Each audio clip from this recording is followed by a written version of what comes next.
Muy buenos días. Se puede decir que es el día del IPC. Ya hemos conocido el dato de inflación en China, ha estado en línea con lo que esperaba el mercado. Ya empieza a tener algo de inflación China. Mensualmente la subida es del 0,5%.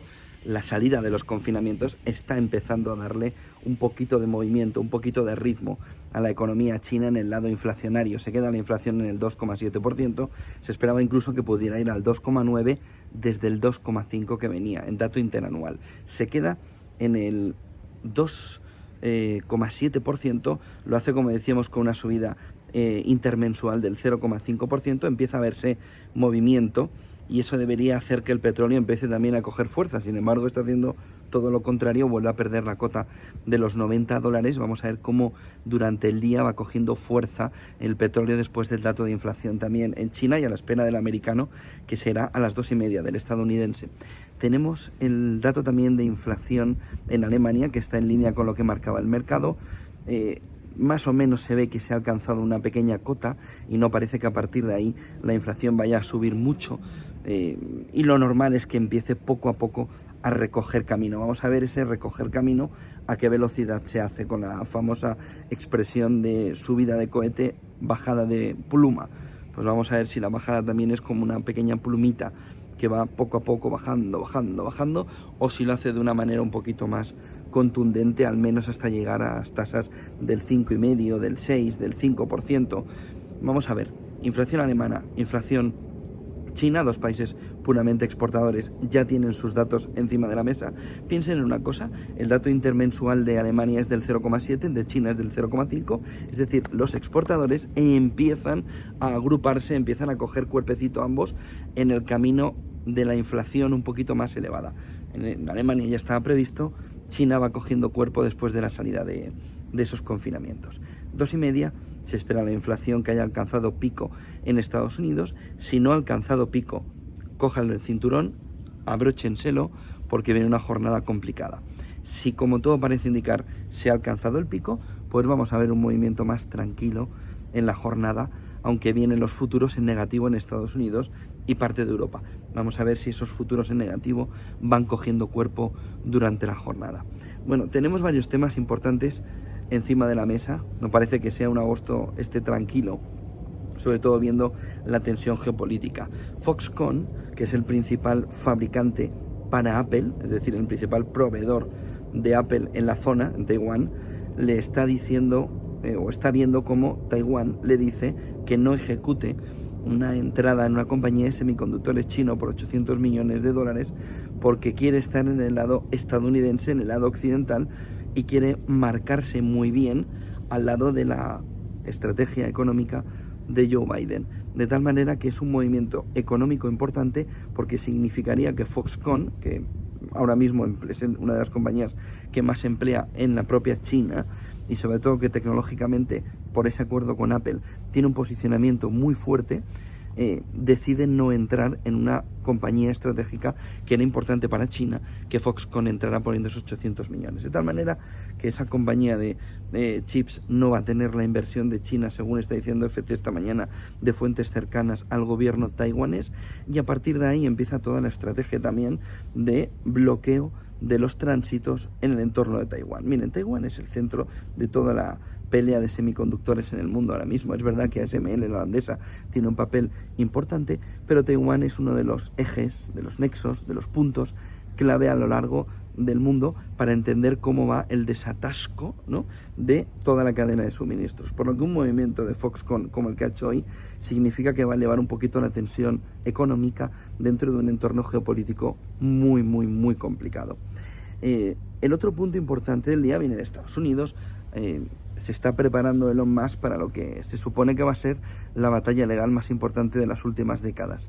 Acaba de vender $7.000 millones de Tesla, precisamente para prepararse económicamente para la batalla judicial que viene después de ese intento de asalto de Twitter, de decir que había demasiadas cuentas falsas y que no se creía los números, los datos que estaba dando Twitter, y ese paso atrás de Elon Musk, que sin duda va a ser un problema importante a nivel empresarial para Twitter, pero ojo, legal para Tesla, para Elon Musk. Vamos a ver, no para Tesla, sino para su dueño, para Elon Musk. El otro punto importante viene por la energía. Ayer ya se vio como Rusia cortaba Druzhba en la parte sur, que es como si fuese la entrada del petróleo para el refino europeo por el centro de Europa en el este. Sobre todo ahí está Hungría, está República Checa, está Eslovaquia, que tienen un trabajo de refino muy importante para el resto de Europa. Pues Rusia ha decidido, porque los pagos no se están haciendo como corresponde para Rusia, y no está claro que las sanciones vayan a permitir continuar con los pagos, pues Rusia ha dicho, paremos. Y a partir de ahí empieza el gran lío que ahora mismo tiene Europa. Miren, el Reino Unido ayer empezó a circular ya un documento que decía que en enero parones de la energía en hogares y en industria, ya no solo en industria, sino en hogares, en enero, antes que incluso el momento clave para los alemanes, que es febrero. Pues en Reino Unido ya se ve muy claro que en enero allí se van a tener que hacer recortes. ¿Por qué? Noruega. Hay que entender lo que está sucediendo con el nivel, el caudal de los ríos. En Europa el Rin ya tiene una situación muy complicada. El Danubio está en una situación también más o menos extrema. Y en Noruega se está viendo una situación que no se veía en el último siglo. Últimas décadas, sobre todo, profundizado ahora mismo. ¿Qué es lo que hace Noruega? Decir, oiga, yo tengo los ríos con este caudal tan flojo, necesito rellenarlos. No puedo estar utilizando energía que venga del agua, porque entonces estaré perjudicando el transporte marítimo. Y miren, si cogemos lo que está sucediendo en el Rin, dejando a un lado Noruega, lo que está sucediendo en el Danubio, el coste del transporte marítimo, fluvial, que ahora mismo está impactando en Europa, según Bloomberg, es ya de 80.000 millones de euros. Es decir, crisis energética impacta en los alimentos, lo vimos durante el fin de semana, como ya se empieza a ver que la crisis energética en el precio de los alimentos, desde los materiales, desde los alimentos más básicos, empieza a estar impactado. Ahora lo que vemos también es que esa falta de energía está haciendo que se tenga que tirar mucho más de distintas fuentes, entre ellas toda la parte del agua, y de tal manera que parte de los ríos, por el exceso de la cantidad que se está utilizando para sacar energía y por la sequía o la falta de lluvias, está llevando a una situación dramática. Pero el tener el problema en el transporte fluvial a nivel mercantil, es decir, los mercantes que no están pudiendo, pero no están pudiendo porque es que no hay agua, es que ya no pueden circular en gran parte. Son 80.000 millones que ahora mismo Europa tiene que buscar de qué manera ese comercio se lleva a otras rutas, también saturando las otras rutas. Ojo, porque esos 80.000 millones ponen en jaque parte de la economía alemana, motor de la economía europea, en un momento en el que parece que intenta recuperar y sobre todo competir con los otros exportadores, China y Japón. De tal manera que a nivel interno y sobre todo para el sur de Europa se genera un problema nuevo, que es cómo están los caudales de los ríos en mínimos por la sequía, pero también por la cantidad de agua que se está utilizando para transformar en energía, provocando una situación complicada a nivel climático. Es decir, cambio climático, pero para evitar los problemas de la energía rusa se están dejando también los ríos en una situación muy complicada, además de la sequía, porque lo único que se dice es la sequía, pero el uso también que se está haciendo de esos comportamientos hídricos, de esos caudales hídricos, está siendo muy alto en toda Europa, para intentar compensar precios y que no suba la inflación. El otro punto clave está en que ayer entraba en España esas medidas del gobierno de empezar a cerrar. Oiga, hay que empezar a pagar. Vamos a pagar. Bueno, pues ya está, el primer día. ¿Ves? Miren las imágenes de Gran Vía en Madrid, cómo estaban las calles y qué cantidad de expositores, de tiendas apagaron las luces. ¿Se saben? Ni una. Bueno, que no hizo caso al plan energético del gobierno nadie. Y lo que hicieron ayer los comercios fue decir, que hay un periodo de transición. Pues venga, vamos a esperar al periodo de transición, vamos a esperar a qué dice el tribunal, los diferentes recursos que va a hacer Ayuso en la Comunidad de Madrid, y a partir de ahí tomaremos ejemplo de lo que diga el Tribunal Supremo o el Constitucional, dependiendo de por dónde vaya la demanda. Pero hasta entonces, escaparates encendidos y a ver qué es lo que sucede. Fracaso total de la primera noche, del primer día de entrada en vigor de ese plan energético, en el que nada de apagar los escaparates. Las calles de Madrid, sobre todo en Gran Vía, tuvieron la presencia normal, cuando lo que se intenta también es relanzar el turismo, el comercio, la economía. Vamos a ver cómo va avanzando, por ejemplo, en ciudades como Barcelona, pero el primer portazo de Madrid al plan energético ha sido claro.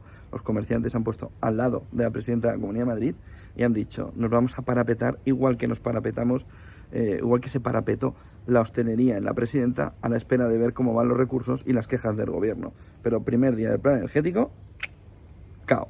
Y ahí en el plan energético viene una reflexión importante que ayer hacíamos en nuestro canal de YouTube. Le están cayendo chuzos de punta al alcalde de Vigo por poner las luces de Navidad antes.